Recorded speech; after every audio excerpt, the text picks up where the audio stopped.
오늘 말씀이 스바냐서 3장 17절 말씀이었는데 우리 다시 한번 같이 읽어보겠습니다. 시작. 너의 하나님 여호와가 너의 가운데 계시니 그는 구원을 베푸실 전능자이시라. 그가 너로 말미암아 기쁨을 이기지 못하시며 너를 잠잠히 사랑하시며 너로 말미암아 즐거이 부르며 기뻐하시리라. 아멘. 우리 이렇게 전 교인이 함께 예배할 때, 가족들이 함께 모여 예배할 때는 제가 어떻게든 우리 초등학교 6학년 수준에 맞춰서 하고 있으니까 야, 오늘 설교가 이게 다 뻔히 아는 걸 이렇게까지 하지 마시고 또 같이 동참해 주시면 좋겠습니다. 혹시 이게 보이질 않네. 저는 작은 모니터로 봐서 보이는데 혹시 이 세 교회의 공통점을 아시겠어요? 교회지. 그렇지. 교회 맞아요. 교회가 맞아요. 그렇지. 근데 조금 더 힌트를 주면 이제 대답 안 해. 잘 안 보이나? 교회 이름을 한번 보실래요? 맞아요. 좋은이라는 이름이 들어가요. 위에는 그냥 다 좋은 교회고요. 아래는 일산 좋은 교회, 또 지역마다 이름을 붙여서 좋은 교회. 그냥 좋은 걸로는 안 될 것 같으니까 참 좋은 교회, 또 제일 좋은 교회, 이렇게. 여러분, 이 교회가 제가 무작위로 뽑은 거기 때문에 어떤 의도에서도 앞으로 나오는 그런 화면들이 그냥 설교에 도구로 사용하는 거지. 저 교회가 그래? 이렇게 생각하시면 안 됩니다. 그냥 좋은이라는 이름을 붙인 교회들이고, 아래도 마찬가지고 또 더 좋은 교회가 되기 위해서 이렇게 이름들을 붙입니다.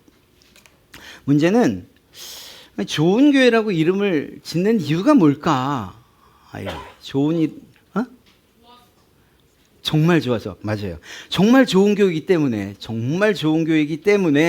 좋은 교회라고 한 거예요. 또 그러다 보니까 많은 사람들에게 우리 교회가 정말 좋은 교회예요, 자랑하고 싶은 것도 있지요. 네.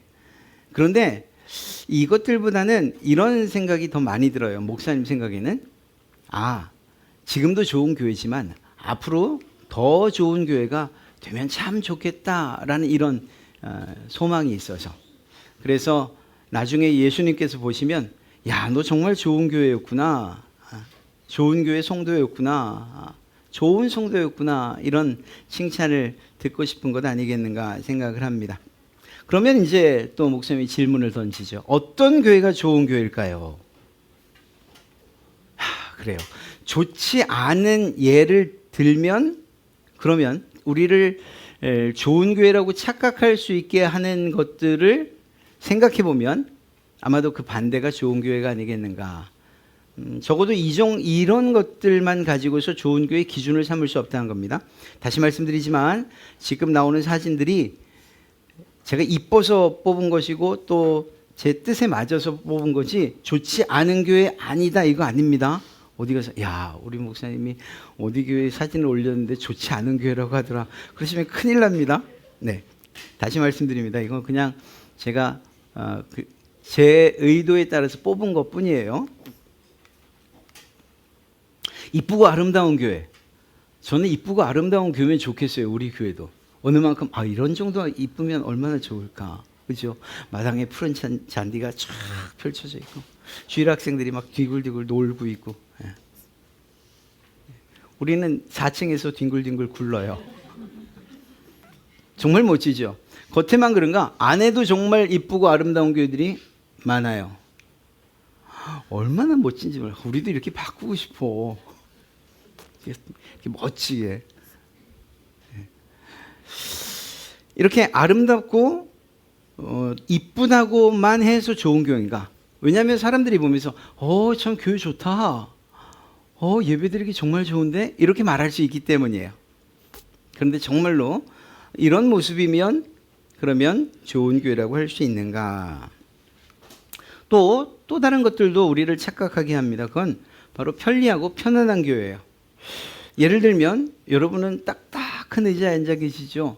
이런 극장식 의자면 얼마나 편안하고 좋겠어요. 그냥 누가 뭐라 하지 않아도 설교를 듣다 보면 너무 편안해서. 네. 우리는 이 프로젝트가 참 좋아요. 정말 좋은데, 근데 이걸 LED나 OLED로 바꿔놓으면 얼마나 멋지. 여기를 전체를 다 하는 거죠. 멋있을 것 같아요. 실제로 그런 교회들은 참 많고요. 우리는 음향이 전도사님이 손으로 다 조절해서 이 정도 나오는 거고요. 저기는 정말 좋은 음향 시설을 쓰는 거예요. 제가 20년 전이죠. 잠깐만 계산할게요. 23년 전에 어떤 지하 작은 교회에서 나름 음향을 좋게 세팅하겠다고 했을 때 그 당시 돈으로 얼마 들었는지 아세요? 3천만 원 들었어요. 그 정도로 놀라실 건 아닌 것 같은데 많이 놀라시네요. 그러니까 좋게 하려고 하면 한도 끝도 없는 거죠. 그런 음향시설. 또 성도들의 편의를 위해서 이런 경우도 있어요. 현금 인출기가 교회에 있어요. 나 헌금 안 갖고 왔는데. 딴 건 몰라도 이거 하나 좀 놓고 싶기도 하고 11조 꾹 눌러갖고 헌금하고 감성금 꾹 눌러갖고. 그러니까 편리하고 편안한 교회, 참 좋다. 여긴 정말 편안해, 편리해, 얼마나 좋은지 몰라, 이렇게 말하기도 하지요. 아마 저만 해도 가서 보면 정말 좋은데요? 이렇게 말할 거예요. 또 어떤 교회가 있을까? 어떤 교회를 좋은 교회라고 착각할 수 있는가? 바로 이런 거예요. 다양한 공간이나 편의시설이 있는 교회. 앞서 이야기한 것과 별 다르진 않은데 멋진 카페가 있고, 우리도 4층에 멋진 카페가 있긴 하죠. 네. 우리는 심지어 무료인데. 또 도서실 같은 거, 아이들이 정말 저희도 책장이 있어요. 도서실. 네. 저렇게 누워서 책 봐요. 그다음에 이렇게 놀이방도 있어요. 아이들 놀이시설들, 이렇게 엄마들하고 와서 놀고 갈 수 있는. 요즘은 모든 그 교회이던 어떤 건축물이든 간에 제일 중요시하는 게 화장실이죠. 화장실은 저게 좀 부럽긴 해요. 화장실, 그죠? 그렇게까지 놀라지. 그지? 화장실이 거의 호텔이죠. 이런 거 보면 와 진짜 좋다 이런 생각 들지 않으십니까? 진짜 좋잖아요. 자, 그런데 이쁘고 아름다운 교회나 편리하고 편안한 교회, 그리고 또 여러 공간이나 편의시설이 있는 이런 교회, 자, 이 교회들이 나쁘다 이거 아닙니다. 다시 말씀드려요. 목사님이 이렇게 사진을 뽑다 보니 찾아온 것이고, 이런 기준들만을 가지고서 이 교회가 좋은 교회입니다 라고 말할 수 없는 이유가 있어요. 이런 것들이 교회의 좋은 교회의 기준이 될 수 없는 이유, 그게 뭐냐는 거죠. 혹시 아세요? 우리 학생들은 답을 맞추면 저 뒤에서 전도사님이 이름을 딱 기록해 줄 거고, 그럼 그 이름을 저한테 오면은 목사님이 선물을 준비해 놓을 거예요. 늘 그래왔는데 왜 그래 놀라? 늘 그래왔잖아요. 자, 왜 이런 것들이 기준이 될 수 없나? 그건 우리의 눈으로 보기 때문이에요. 우리의 눈으로. 여러분들의 눈으로. 눈으로 보니까 너무 아름다워, 너무 멋져, 너무 편리해, 너무 좋아. 또 우리의 생각도 포함이 되죠. 우리의 생각이 그것들을 보면서 참 좋다라고 느끼는 거예요. 또 경험상 옛날에 다녔던 그 교회를 생각해 보면 지금 교회는 너무 좋은데 등등. 또 우리가 가지고 있는 이런 희망이 그 교회가 이러이러했으면 좋겠다, 그 교회가 그런 것처럼 우리도 그랬으면 좋겠다라는 이런 희망들이 있기 때문에 참 좋은 교회다라고 말하는 거예요. 다시 말하면 아까 말씀드린 여러 가지 이유들은 다 그 중심이 나예요. 내가 좋다고 판단하는 것들이에요. 사람이 그렇게 한다는 거죠. 그런데 성경이 말하는, 그리고 우리가 잊지 말아야 할 좋은 교회의 조건은 그 눈이나 기준이 내가 아니라 하나님이어야 한다는 사실이에요. 이것만큼은 꼭 잊지 마시기 바라요. 그래서 하나님께서 어떻게 보시는가? 설마 하나님께서 좋은 교회를 따지실 때 100억을 딱 거놓고 100억 위는 좋은 교회, 100억 아래는 나쁜 교회 이렇게 말씀하실까요? 그건 아닌 것 같아요. 왜냐하면 정말로 우리나라만 해도 80%, 전 교회의 80%는 너무 힘들거든요. 저희 교회는 정말 행복한 거예요. 새가 안 나가잖아요. 우리 교회 건물이 있잖아요. 제 친구들만 해도 매일 걱정하는 거. 특히 지난 코로나 기간 동안에 걱정했던 게 새 나가는 거. 그 다음에 이거 어떻게 운영해 가는가. 성도들은 점점 빠져나가고 하는 이런 것들. 정말로 고민했거든요.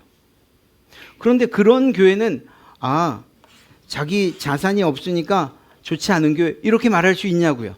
어떤 사람들은 그렇게 말할지 모르지만 하나님은 그렇게 말씀하지 않으실 거라는 거예요.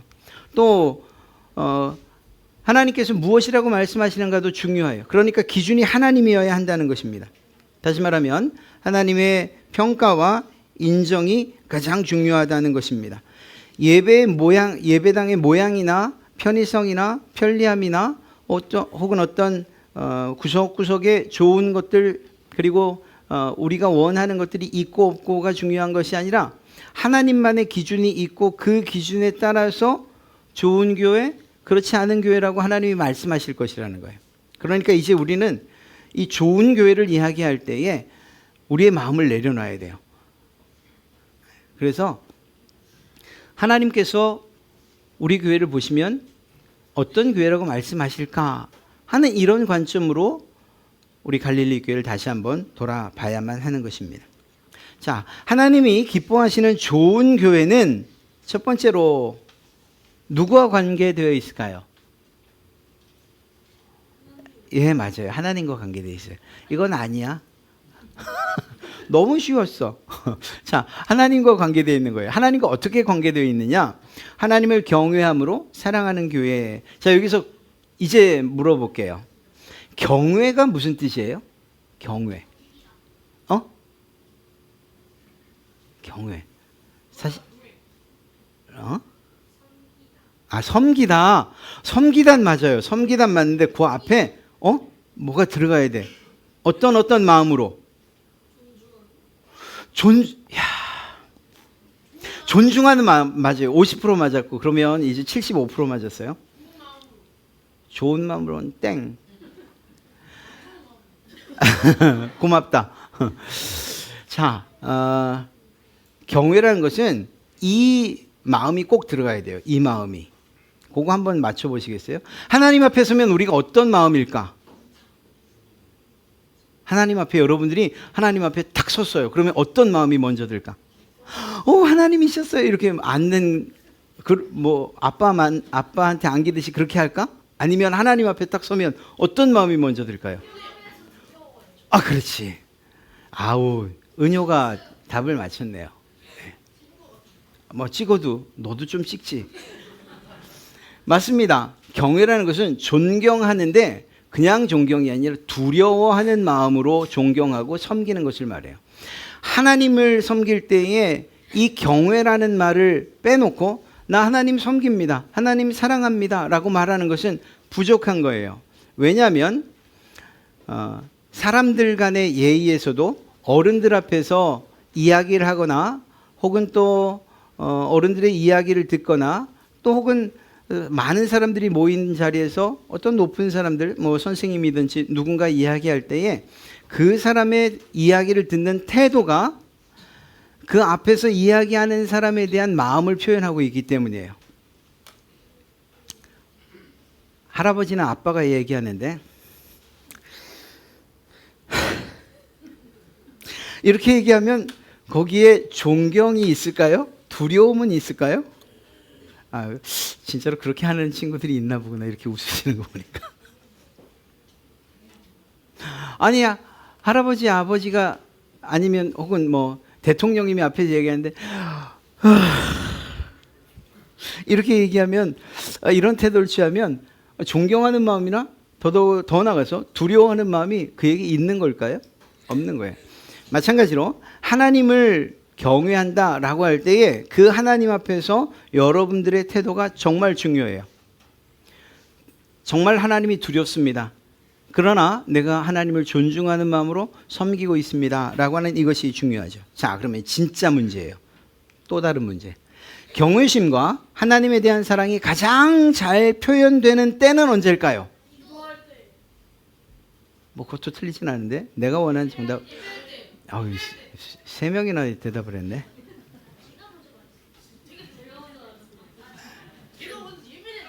그 서진이 빼고 다 적어주세요. 서진이도 대답 좀 해주지. 네. 자, 맞습니다. 예배할 때입니다. 예배할 때 여러분들이 예배하는 그 모습을 보면 목사님이 아니어도 누가 보더라도 그 예배를 통해서 아, 저 사람이 지금 하나님을 경외하고 있구나, 하나님을 사랑하는 마음으로 예배하는구나, 아니구나 하는 것을 알 수 있다는 것입니다. 하나님이 기뻐하시는 좋은 교회는 경외심을 가지고 예배하는 교회예요. 제가 진짜 진심을 다해서 하나님을 뜨겁게 사랑하는 마음으로 경외심을 가지고 예배하는 현장을 보여드릴게요. 아주 그냥 우리 유치부 아이들이 얼마나 예배를 열심히 하는지 몰라. 유치부만 그러냐? 유초등부도 마찬가지죠.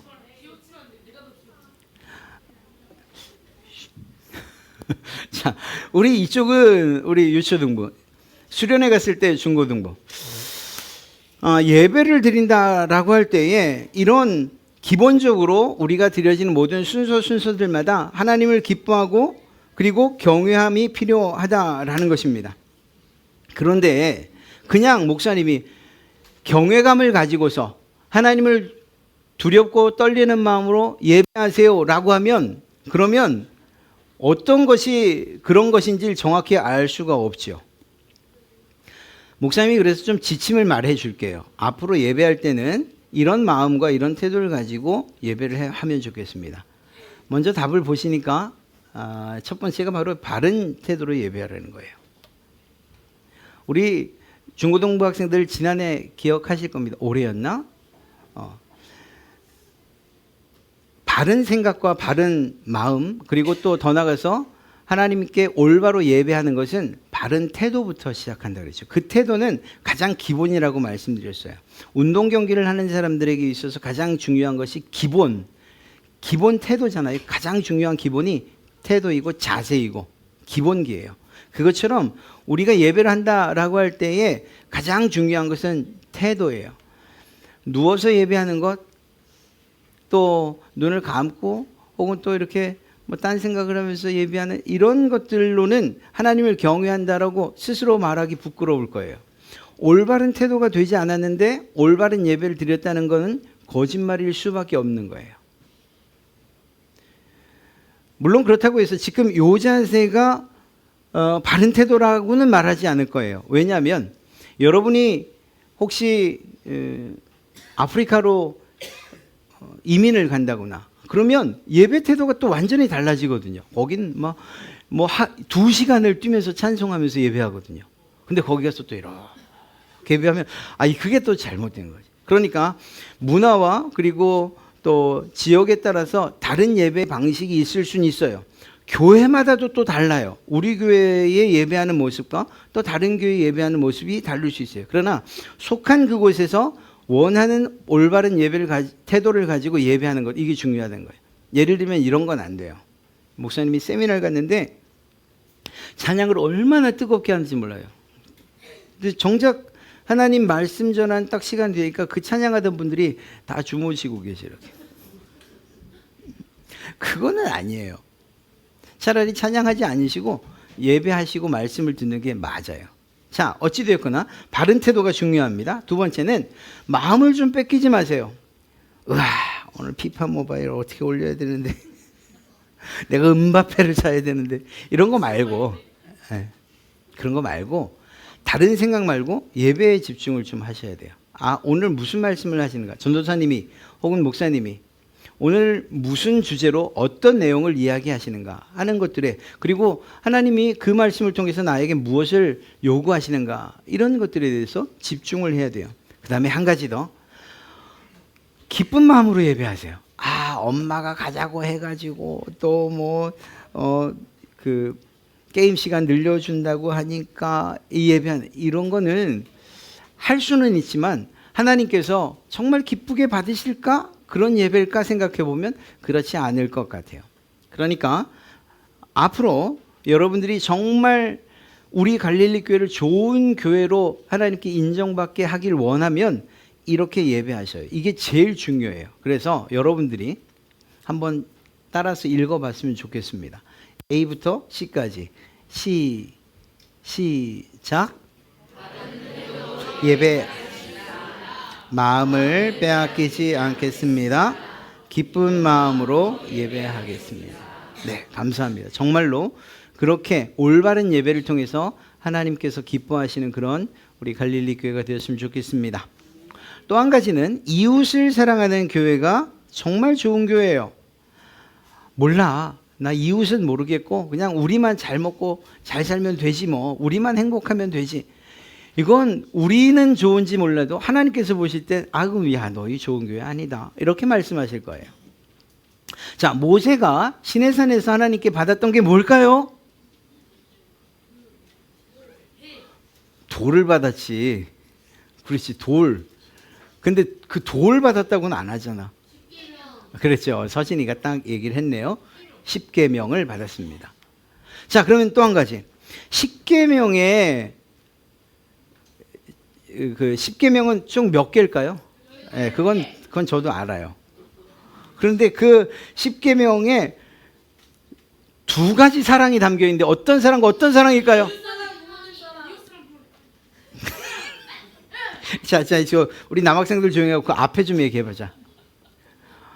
뭐 강아지 이래가지고 잘 못 알아듣겠어요. 자, 앞에 혹시 아는 사람? 아니, 잠깐 기다려봐. 여기 정말 모르면 그 다음에 얘기하도록 할게. 자, 앞에는 진짜 경외심을 갖고 예배하고 있구나. 예, 제가 얘기를 하면 뭐라고? 우리 사랑이 부모님 사랑을 얘기한 거구나. 아니에요. 그래요. 이웃 사랑과 하나님 사랑이에요. 하나님 사랑이 물론 먼저 기록되어 있어요. 첫 번째부터 네 번째가 하나님 사랑하라. 다섯 번째부터 마지막까지가 이웃을 사랑해라 이것입니다. 문제는 이웃을 사랑하겠어요. 그런데 어떻게 이웃을 사랑하냐고. 지나가면서 사랑합니다. 그러면은 요즘은 그렇게 하면 안 돼요. 정신 나갔다 그래요. 그건 아니고요. 교회가 할 수 있는 이웃사랑의 이 길이 두 가지가 있어요. 그게 뭘까요? 성경에 말하는 이웃사랑. 전도하고. 또 하나. 예배는 아까 우리 했잖니. 그럼 뭔가 하면 바로 구제와 선교. 전도는 선교에 포함된다고 할 수 있죠. 구제와 선교. 구제가 뭘까요? 다른 사람을 돕는 것. 어려운 사람들을 돕는 것. 이것을 구제라고 해요. 그러니까 교회가 자기 배만 부르고 또 혹은 자기 교회만 좋고 이것으로 멈추지 말라는 거예요. 이웃들을 좀 돌아보면서 어렵고 힘든 사람들이 있으면 좀 도와라. 그래서 성경 말씀을 보면 이렇게 기록하고 있어요. 한번 목사님이 노란색 읽으면 아래는 여러분 다 같이 읽읍시다. 시작. 오직 선을 행함과 서로 나눠주기를 잊지 말라. 이 같은 제사는 하나님이 기뻐하시느니라. 히브리서 13장 16절. 이것은 구제에 관한 내용이고요. 선교는 시작. 오직 성령이 너희에게 임하시면 너희가 권능을 받고 예루살렘과 온 유대와 사마리아와 땅 끝까지 이르러 내 증인이 되리라 하시니라. 사도행전 1장 8절에 있는 말씀이에요.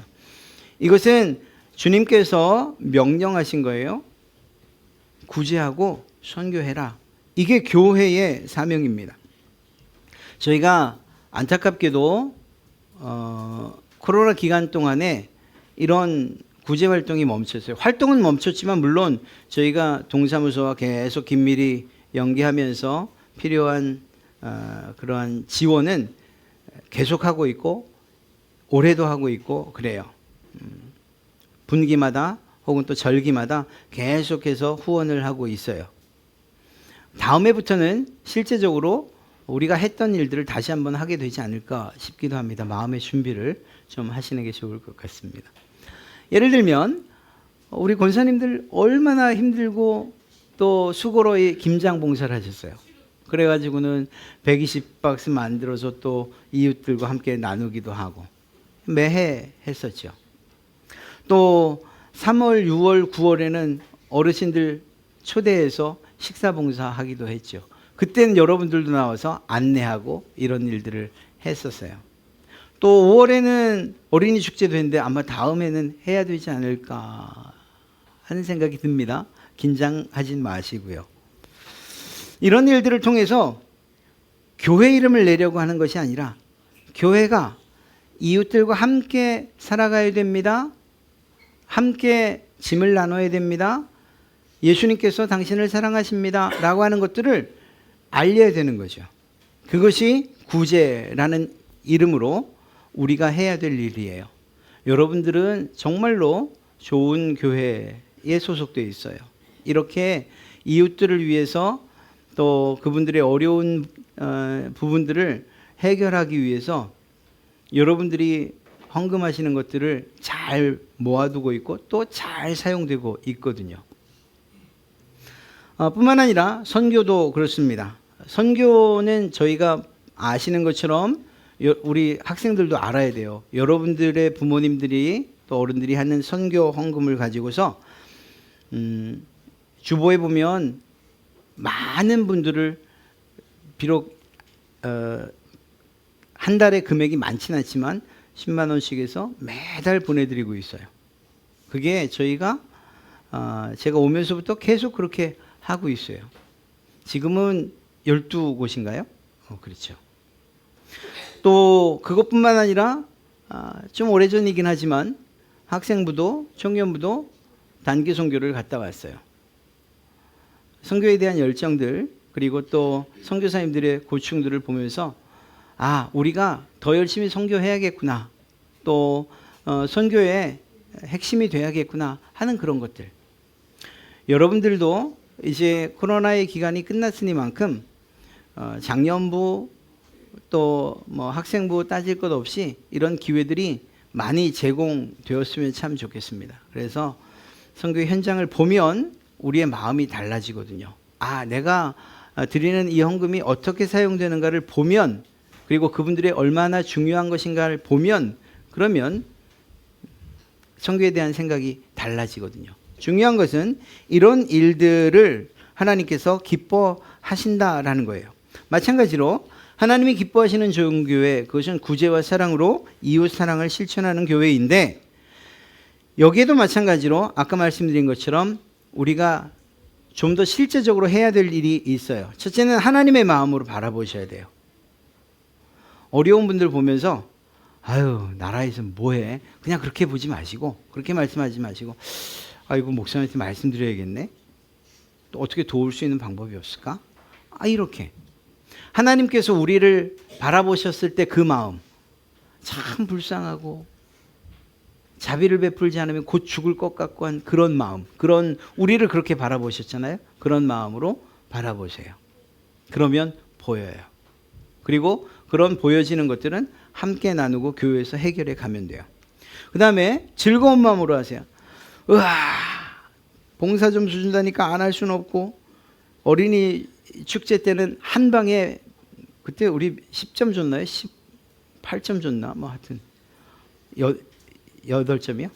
네. 8점을 한 방에 주니까 이때다. 이거 놓치면 안 된다. 근데 큰일 났어요. 다음 해부터는 이 봉사 점수가 없어졌어요. 어른들만 해야 될지도 몰라요. 그 봉사 점수 때문에 나오면 안 돼요. 제가 예전에 있었던 교회에서 이 똑같은 어린이 축제를 하는데 제가 담당을 했어요. 근데 전화가 왔어요. 끝난 다음에 어떤 부모님한테 왜 우리 애를 그런 걸 시켜가지고 저 깜짝 놀랐잖아요. 그래서 무슨 말이에요? 그랬더니 다른 애들은 다 이런저런 봉사하고 봉사 같은 봉사하는데 왜 우리 애는 쓰레기통 옆에 세워놨어요? 이렇게. 그러니까 쓰레기를 지나다니는 사람들이 아무 데나 버리니까 쓰레기통 옆에서 여기 버리세요. 이거 시킨 거거든요, 봉사. 이건 별로 하고 싶지 않은 봉사예요. 쓰레기통 옆에 있어서. 그런 마음으로 하면 기쁨이 있을까요? 없을까요? 없지요. 안 그래도 끌려 나온 것만도 싫은데. 어떤 일을 하든지 간에 즐거운 마음으로 하세요. 만약에 즐거운 마음이 준비 안 되면 조금 참으셔도 돼요. 이제 다음에. 그렇다고 그냥 끝까지 즐겁지 않으면 안 되고요. 네. 하면 기쁘고 즐거운 마음으로 그렇게 하면 좋겠습니다. 봉사나 혹은 구제, 선교 다 마찬가지예요.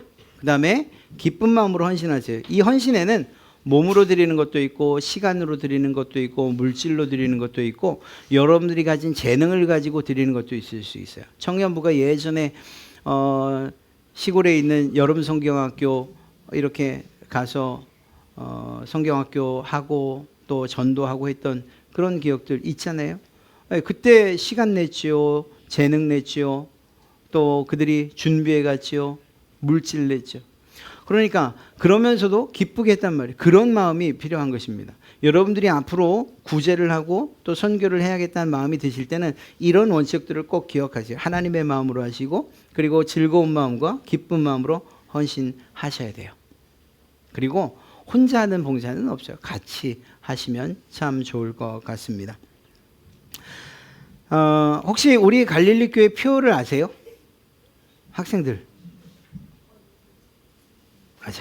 잘 모르겠죠. 그러면 이번에는 좀 알고 외워봅시다. 하나님께서 기뻐하시는 교회, 모든 성도들이 행복한 교회. 한번 시작. 하나님께서 기뻐하시는 교회, 모든 성도들이 행복한 교회. 저는 여러분들이 정말로 행복했으면 좋겠어요. 제 가장 작은 소원, 그러면서도 가장 큰 소원이 있다면 다른 교회는 모르겠고 그냥 갈릴리 교회를 나오면 여러분들의 마음이 행복했으면 좋겠어요. 네. 왜냐? 교회를 다니면서 행복하지 않은 사람들을 너무 많이 만나봤어요. 이거는 제가 웃자고 하는 소리입니다. 또 이 마음에 상처받으시면 안 돼요. 오늘 이 합창단에서 했던 내용이 뭔지 아세요? 예수 믿으세요.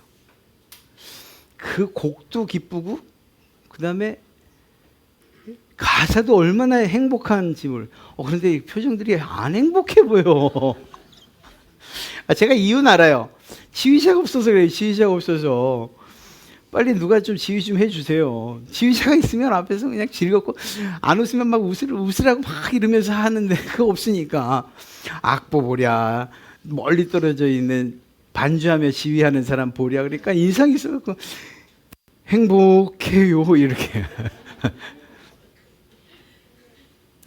여러분들이 예수님을 믿는다는 사실이 얼마나 행복한가 하는 것을 우리 교회에서 발견하면 좋겠어요. 우리 아이들도 그렇고 어른들도 마찬가지고요.